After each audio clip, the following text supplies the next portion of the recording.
Timetomuskup. Wow. So quick first impression, or I guess early impression on Oud Nude, the new release by Guerlain. I've worn it for about 3 days now, and this is basically what I got.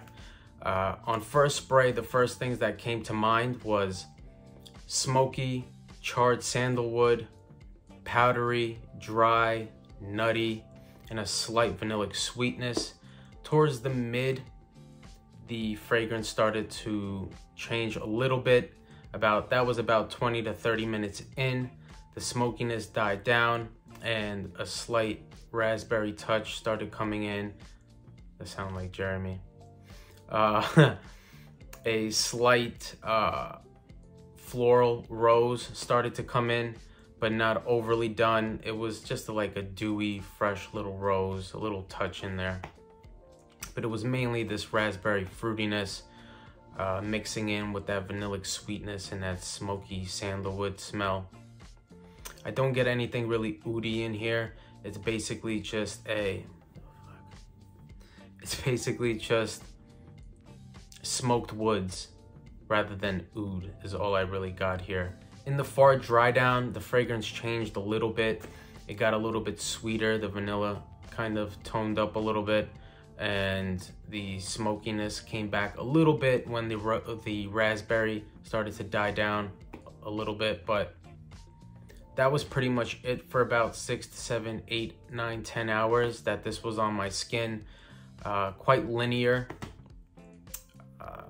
Honestly, I wasn't really overly impressed with it. I'm trying to think of things to say here, but I have a hard time coming up with anything really, because overall the fragrance, what you're gonna get here is just this smoky, vanillic, milky sandalwood, and that's it, with a little bit of raspberry, fruity touches, a pinch of rose, some dry almond. Overall, the experience is just very dry and powdery in general. This whole fragrance, it's nice. I enjoyed the smell, right? But I lost interest in it about 40 to an hour into the wearing. I'm looking into the price. $380 plus tax for 100 ml is a lot of money to ask for from somebody. And I think this isn't for connoisseurs or frag-con people. I think what Guerlain is doing is just obviously trying to sell units, and more power to them. That's what I guess it's all about, right?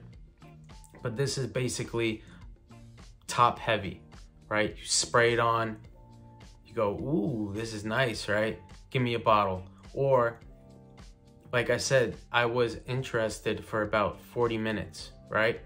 And when you're at the mall and you spray a fragrance on and you're smelling it, that's about 40 to an hour is when you're still thinking about that fragrance and you're like, this is really nice. And you go and buy it. But then when you take it home and you wear it a couple of times and it's on your skin for 6, 7, 8, 9, 10 hours, you're just like,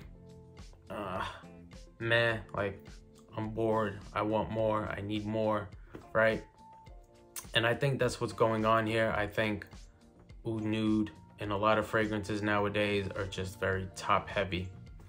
The same thing goes for some of the other releases here. I'm going to talk about Cherry Oud, so I don't want to speak about it right now. Oud Kohl should be out in late winter, sometime in December. That's what the SA told me, sales associate told me. And so I hope to get that soon. That one actually looks like the interesting one, the more daring release. But yeah, so nothing overly animalic here, nothing difficult to wear here. So if you're afraid of oud, don't worry about that. Yeah, that's it. Let me know if you tried this, and let me know what you think. Have you tried Oud Nude? Do you like Oud Nude? Let me know in the comments. Shout out, Sebastian.